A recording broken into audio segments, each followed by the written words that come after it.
कभी सोचा है कि हमारी सुबह की कॉफी की कीमत क्यों बदलती रहती है? या सरकारें अचानक हजारों करोड़ रुपए कहाँ से ले आती हैं? इन सब सवालों का जवाब है अर्थशास्त्र। तो आज हम इसी उलझी हुई लेकिन मजेदार दुनिया के राज खोलेंगे, वो भी बिल्कुल आसान भाषा में। हम इस सफर की शुरुआत एक आम इंसान के रोजमर्रा के फैसलों से करेंगे और धीरे धीरे पूरी दुनिया के बाजारों तक पहुंचेंगे। तो चलिए एक एक कदम बढ़ाते हैं और इस पहेली को सुलझाते हैं। तो सबसे पहला सवाल, आखिर ये अर्थशास्त्र है क्या भला? इसकी जरूरत ही क्यों पड़ती है? इसकी शुरुआत एक बहुत ही बुनियादी सवाल से होती है, एक ऐसा सवाल जो हम सब हर रोज खुद से पूछते हैं।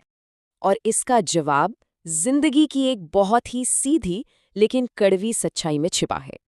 और वो सच्चाई है कमी, यानी स्कैसिटी। हमारी इच्छाएं तो अनंत हैं, लेकिन उन्हें पूरा करने के लिए जो संसाधन हैं, जैसे कि पैसा, समय या कोई भी सामान, वो सीमित हैं। यही वजह है कि हमें चुनना पड़ता है, एक फैसला लेना पड़ता है कि अपनी तनख्वाह से नया फ़ोन लें या छुट्टियों पर जाएं। और जैसा हमारे साथ होता है, वैसा ही देशों के साथ भी होता है।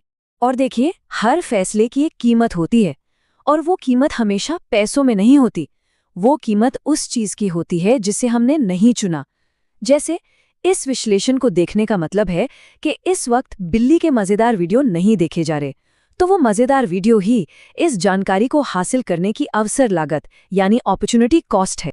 अच्छा, तो जब हम सब अपने अपने फैसले लेते हैं तो उसका नतीजा क्या होता है? ये सारे छोटे छोटे फैसले मिलकर ही बाजार बनाते हैं। चलिए देखते हैं कि आखिर ये बाजार काम कैसे करता है। जरा अपने नाश्ते के बारे में सोचिए। वो एवोकाडो टोस्ट जो इतना पसंद है, वो सिर्फ एक टोस्ट नहीं है।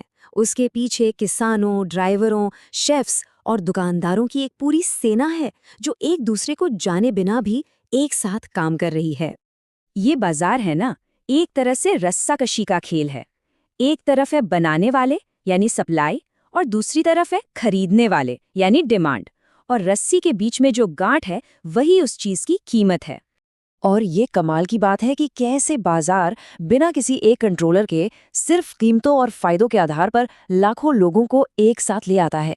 इसी को मशहूर अर्थशास्त्री एडम स्मिथ ने अदृश्य हाथ यानी इनविजिबल हैंड कहा था। अब जरा एक मिनट के लिए सोचिए, अगर पैसा होता ही नहीं तो क्या वाईफाई का बिल भरने के लिए बकरियां देनी पड़ती? इसी सिरदर्द से बचने के लिए पैसे का आविष्कार हुआ। ये एक तरह से व्यापार का इंजन ऑयल है जो हर चीज को बिना अटके चलने देता है। ठीक है, एक टोस्ट और बकरी की बात तो हो गई। अब थोड़ा जूम आउट करते हैं और पूरे देश की अर्थव्यवस्था को एक साथ देखते हैं।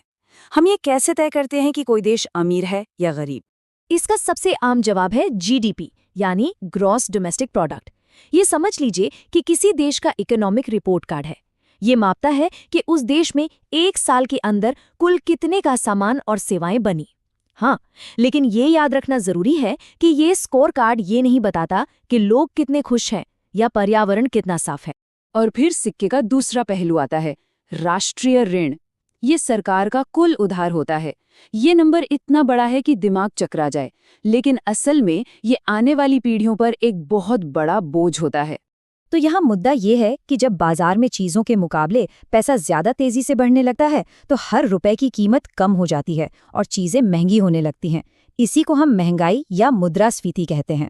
तो अगर अर्थव्यवस्था एक गाड़ी है, तो सवाल उठता है कि इसे चला कौन रहा है? कौन है जो ब्रेक लगाता है और कौन एक्सेलरेटर दबाता है? देखिए, ड्राइवर की सीट पर दो लोग बैठे हैं। पहले हैं सेंट्रल बैंक, जैसे भारत में रिजर्व बैंक ऑफ इंडिया। वे ब्याज दरों का इस्तेमाल गाड़ी की रफ्तार को कंट्रोल करने के लिए करते हैं। जब वो दरें कम करते हैं, मतलब वो एक्सेलरेटर दबा रहे हैं ताकि रफ्तार बढ़े, और जब वो दरें बढ़ाते हैं तो वो ब्रेक लगा रहे होते हैं। और उनके टूल बॉक्स में सिर्फ ब्याज दरें ही नहीं होती, वे सीधे सीधे पैसे की सप्लाई को भी कंट्रोल कर सकते हैं। और जब हालात ज्यादा बिगड़ जाएं, तो वो क्वांटिटेटिव ईजिंग जैसे बड़े हथियारों का भी इस्तेमाल करते हैं, जिससे अर्थव्यवस्था में पैसा डाला जाता है। अब ड्राइवर की सीट पर जो दूसरा शख्स है, वो है सरकार। और सरकार का स्टीयरिंग व्हील है टैक्स और सरकारी खर्च। ज्यादा खर्च करके सरकार अर्थव्यवस्था को रफ्तार दे सकती है, तो वहीं टैक्स बढ़ाकर रफ्तार को धीमा भी कर सकती है। अब आखिरी बार जूम आउट करते हैं और देखते हैं कि जब ये सारी गाड़ियां यानी सारे देश एक ही हाईवे पर एक दूसरे के साथ चलते हैं, व्यापार करते हैं, तो क्या होता है? ये एक वैश्विक खेल का मैदान है। इस ग्लोबल खेल ने कुछ को विजेता बनाया है तो कुछ को पीछे छोड़ दिया है। एक तरफ इसने करोड़ों लोगों को गरीबी से बाहर निकाला है, लेकिन दूसरी तरफ इसने कई देशों के अंदर ही अमीर और गरीब के बीच की खाई को और भी ज्यादा चौड़ा कर दिया है। सवाल ये उठता है कि क्या ये सही है कि एक सीईओ एक आम कर्मचारी से 350 गुना ज्यादा कमाए?